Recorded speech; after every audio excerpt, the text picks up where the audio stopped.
আমরাই হইলাম কুলিশিত মন, আমরা মহাপাপী। এই মহাপাপীর দোয়া নূর নবীর গায়ে কেমনে লাগে? তার জন্য দোয়া করতে হবে না সে আমাদের জন্য দোয়া করবে?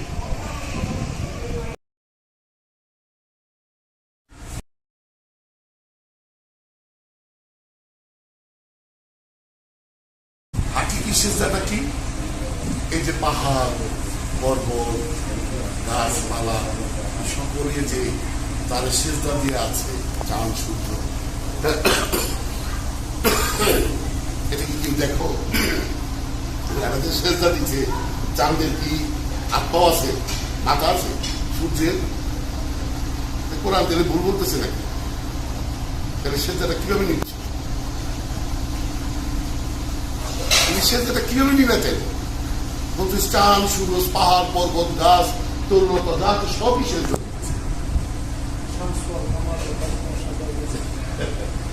সব যদি সেজদা দেয়, হ্যাঁ, তা আমরা কই দিই সেজদা দেয়? আমরা কি দেখতে পাচ্ছি সে কোথায় সেজদা দিচ্ছে? কি আসলে সেজদাটা বুঝতে হবে, তারা তার অনুভূত। এটা হলো হাঁটি। আর মেজাজি সেজদা, মেজাজি সেজদা হইল যেমন আপনার পাক থাকতে হইব, পাক সাপ থাকতে হইব, তারপর রজু বানাইতে হইব, তারপর পশ্চিম দিক দাঁড়াইতে হইব, নিয়ত বানতে হইব, নিয়ত বাইন্দা তারপর রুকুতে যাবেন, রুকু থেকে ওইটা 3 বার সোবানা আলা বলার পর তারপর দার্জিলিংটা এমন একটা ডিসপ্লে, ওইখানে পাক সাপ, অজু, পশ্চিম দিক, নিয়ত, তোমার গুরু যেদিকে সেদিকেই তোমার বুঝছে না? এইরকম 3টা সেজদার ধরন বলেছে। এবার কোরআনে ঢুকি। হ্যাঁ, সূরা ইউসুফ, সূরা ইউসুফে বলতেছে, দেখেন কোরআনে আছে সেজদা আছে, ওখানে কিন্তু দেখাইছে যে ইউসুফকে তার পিতা, মাতা, ভাইয়েরা সেজদা দিচ্ছে, তাই না? দেখেন কি বুঝাচ্ছে যাচ্ছে এখানে, সেটা ধরনটা দেখুন। আমরা কোরআনে পাচ্ছি যে মানুষ মানুষের সেজদা দিতে পারে, পিতা পুত্রের সেজদা দিতে পারে, মাতা পুত্রের সেজদা দিতে পারে, 11 বড় ভাই ছোট ভাইকে সেজদা দিতে পারে। আচ্ছা ধরি মানুষ মানুষের সেজদা দেয়, এরা পাগল। পিতা পুত্রের সেজদা দিছে, দুইটাই পাগল, বাপ। মাতা পুত্রের সেজদা দিছে, এটাও পাগল, বাপ। 11 বড় ভাই ছোট ভাইয়ের সেজদা দিছে, এটাও বাপ। কিন্তু নবীর পায়ে কেমনে সেজদা?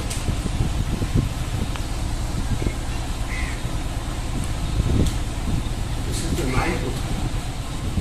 এরা তো শরীয়তে নিহা দরবার কি বাবা, সব শরীয়ত হয়ে গেছে, একের ভিতরে কিছু ছিলই না। এখন আপনার মাদ্রাসার এই মোল্লা মুন্সি আলেমদের থেকে এরা খারাপ হয়ে গেছে। নিজেকে কিভাবে শুধরাই না? শুধরাই বা কিভাবে? টুপি, দাড়ি, জুব্বা বাংলাদেশে সব পড়ায় দিচ্ছ, মাইয়া বোকা পড়াইছে, মুসলমান হয়ে গেছে। মুসলমান হয়ে গেল সাধু। আবার রাষ্ট্র চাই ইসলাম ধর্ম, রাষ্ট্রের কি নফস রুল আছে? আমার বুঝে না, আমরা কোথায় চলে গেছি? কোথায় চলে গেছি? পোশাক আচার, এই লেবাস, এই সিস্টেমটাই মনে করে ইসলাম না। ইসলাম হলো হৃদয়ে, হৃদয়ে ধারণ করতে হবে। এইখানে যে ধারণ করছে ওটা শেষ হয়ে গেছে। যারা ধ্যানে আছে, যারা মুর্শিদের ধ্যানে আছে,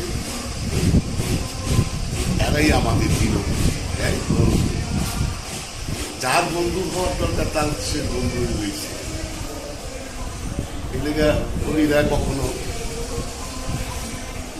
যারা অলি হয়েছে, মমিন হয়েছে, মানুষকে ভালোবাসছে, মানুষের কাছে ভালো হতে চায়, বাট ভালো যার কাছে হওয়া সে জানি তোমাকে কবুল করে নিলেই কিন্তু তোমাকে ভোগ তোমার ইতিহাস আমার আমরা মনে কর রসুল পাকের লেগে দোয়া করি, আমরাই রইলাম কুলিশিত মন, আমরা মহাপাপী। এই মহাপাপীর দোয়া নূর নবীর গায়ে কেমনে লাগে? তার জন্য দোয়া করতে হবে না সে আমাদের জন্য দোয়া করবে? এটি আমরা বুঝি। আমরা কার জন্য দোয়া করতেছি? এর কাছে ভিক্ষা চাও, একটা উসিলা দরকার। উসিলা ছাড়া তো সম্ভব না বাবা। আল্লাহ কোরআন পাঠাইতে গিয়া উসিলা লইছে,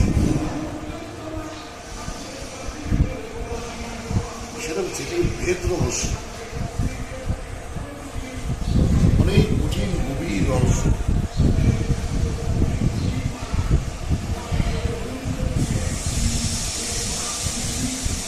তোমার প্রত্যেকটা মুভমেন্ট, তোমার চিন্তা ভাবনা চেঞ্জ না হবে কোনোদিন দায়ী নেই।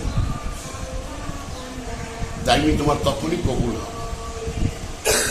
এই যে অবিরাম যে সালাদটা, আমার একজনকে দেখলাম কি ভাবনা, প্রত্যেকটা মুভমেন্ট, প্রত্যেকটা মুভমেন্টই আমার ইবাদত। কিন্তু আমিও তো এটাকে এইভাবে একসেপ্ট করি, দেখি না। আমাদের একটা রুল করে দিচ্ছে, এই রুলে এই সময় বা মানে সবকিছু একটা সিস্টেম ফেলায়। আসলে বিষয়টা এরকম, যে ভালো সে সর্বক্ষণ ভালো, আর যে কিছুক্ষণ ভালো আবার কিছুক্ষণ পর মন্দ, এই রাগি, সে ইজ ডেঞ্জারাস। সে ব্যক্তিটা ভয়ানক।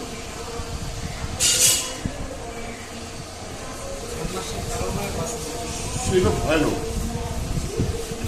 আমরা মানে বলা ঠিক না, একটা ভয়ানক বিষয়টা।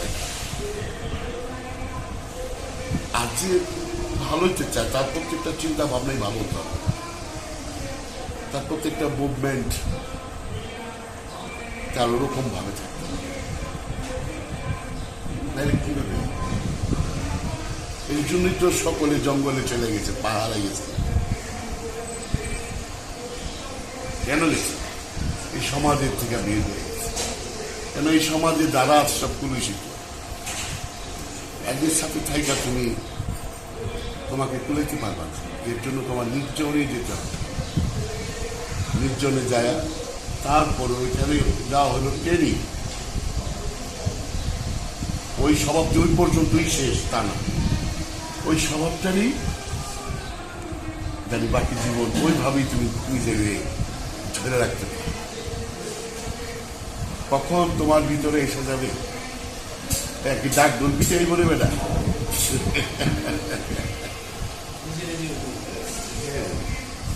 প্রত্যেকটা মুভমেন্ট যখন তোমার শরীর কর্ম থাকবে না, তখনই তো তোমার ভিতরে একটা দেখলাম ফিল করবে, শুদ্ধ মানুষের ফিল।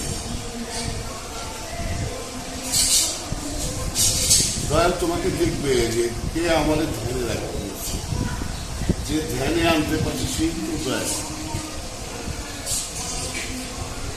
তাকে দেখা দিবি, দেখা দিচ্ছে না। আমরা অনেক কিছু বিষয়বস্তু মনের মধ্যে জড়াই গেছি।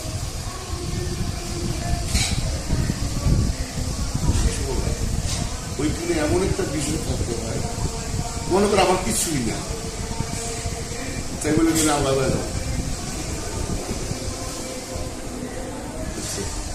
ওই মনের মধ্যে থেকে সরে আলাদা দুনিয়াতে আমার তোমার থাকুক বা না থাকুক, তোমার মনের মধ্যে ওই বাসাটা না থাকে, ওই বাড়িটা না থাকে, ওই চাওয়া না থাকে, ওই আশা না থাকে, ওই অপেক্ষা না থাকে, ওই আকাঙ্ক্ষা না থাকে। বাড়িতে পারতেছি না।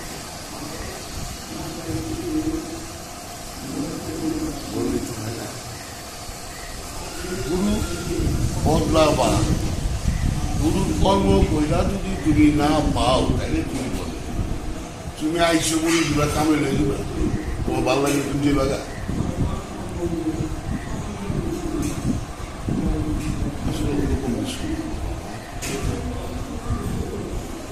ওই ভক্ত গুরু চেঞ্জ করতে পারবে যে আমাকে তুমি কখন মিথ্যা বলো, আমাকে তুমি কখন সলাই দিবা। যখন তুমি আমার কাছে কিছু না পাবো, তুমি গুরু ধরছো তোমাকে চিনার জন্য, জানার জন্য, দর্শন করার জন্য, তুমি সেটা না পাও তাহলে কিভাবে হবে নাকি বাবা? তুমি কোনো কর্মই করলা না, তুমি না করে আমার ভালো লাগে। পীর বদলাইব তো তখনই যখন আমার কাছে তুমি কিছু পাবা, তখন তুমি আমার বদলাই।